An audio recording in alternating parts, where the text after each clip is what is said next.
Before roads, before wheels, before cities, one invention quietly changed the fate of humanity forever. A piece of wood that dared to float. Water once divided the world. Thousands of years ago, rivers were borders, lakes were traps, and oceans were terrifying mysteries stretching beyond imagination. Early humans could walk across valleys, climb rocky hills, and cross dry plains, but when they reached the edge of water, their journey stopped. On the other side could be food, safety, warmer land, or new resources, but it might as well have been another world. For a long time, people simply stayed on their side. But humans have always been observers. They watched animals cross rivers. They saw fallen trees drifting downstream. They noticed leaves and branches floating while stones disappeared beneath the surface. And one day, someone must have wondered, if we can float, could I? That single thought may have been one of the most important in human history. The first boats were almost certainly accidents.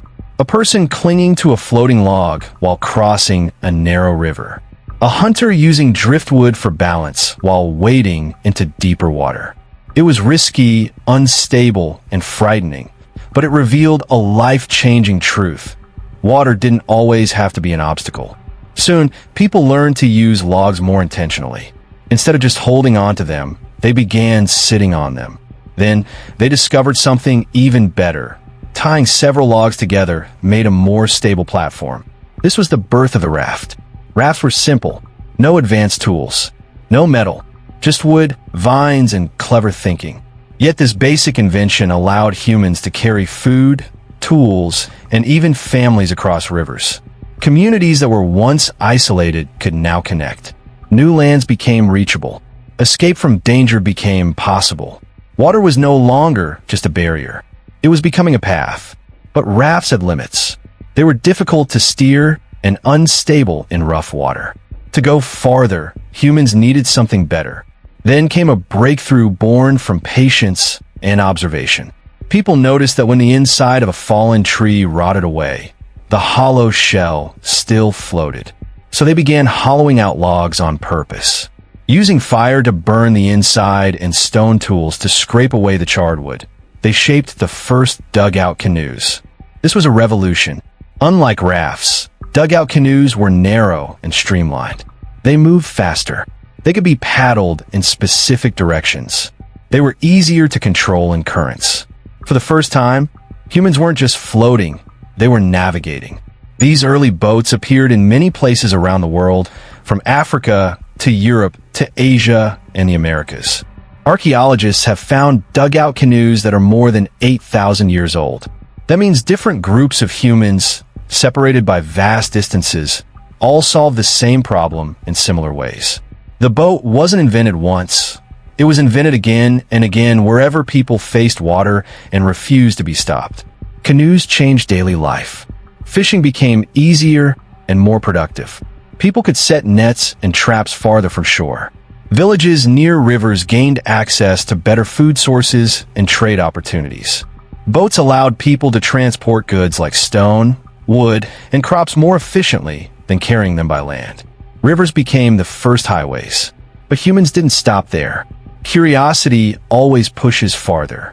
Eventually, people living near coastlines began venturing into the sea. At first they stayed close to shore, never losing sight of land. But over generations, skills improved. They learned how waves behaved, how currents flowed, and how winds shifted. They began shaping boats with raised edges to keep water out and stronger structures to survive rougher conditions. Then came another incredible idea, using the wind. Instead of relying only on paddles, early sailors discovered that a piece of cloth or animal skin could catch the wind and push a boat forward. The first sails were simple, but they changed everything. Boats could now travel longer distances without exhausting the crew. Wind power allowed journeys that would have been impossible with muscle alone. With sails, water travel expanded dramatically. People explored farther along coasts. Islands that once seemed unreachable became destinations. Trade networks grew. Cultures met and exchanged ideas, tools, and traditions. Boats helped shape civilizations.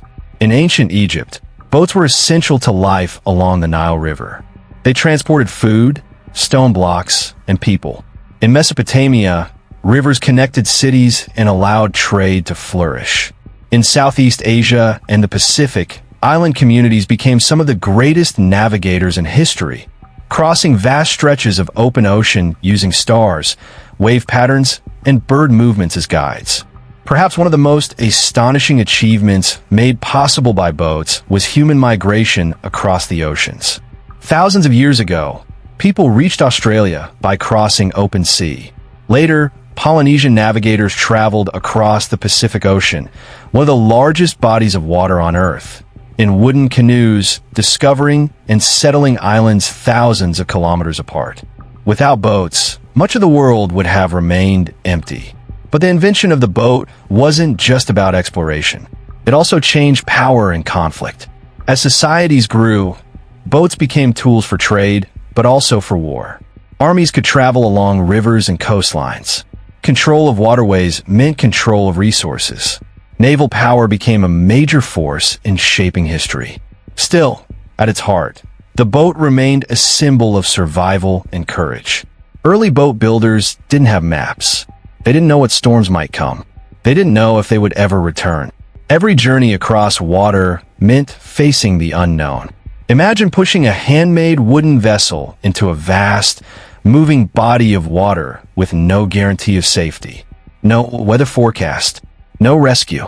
Just hope, skill, and determination. That bravery is part of the boat's legacy. There was never a single inventor of the boat. No one person can claim the title. Instead, the boat is the result of countless experiments by people who observed nature and dare to try something new. It evolved from floating logs to rafts, from rafts to dugout canoes, from canoes to sailing vessels. Each improvement brought humans closer together and expanded the boundaries of their world. Today, boats range from tiny fishing canoes to enormous cargo ships and advanced submarines.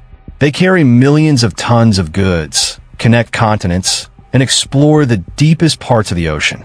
Yet every modern vessel traces its origins back to those first simple attempts to float. The invention of the boat was a turning point in human history. It transformed water from a dividing line into a bridge. It allowed migration, trade, communication, and discovery on a scale never before possible. More than anything, the boat represents a powerful human trait: the refusal to accept limits. When early humans stood at the edge of a river, they could have turned back. When they saw the endless ocean, they could have stayed on land. But instead, they experimented, failed, tried again, and slowly learned how to move across water. They didn't just invent a tool. They invented a way to reach the unknown.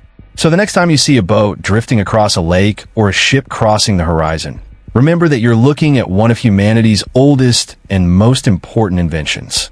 It began with a floating log and a brave decision. The decision to trust the water instead of fear it.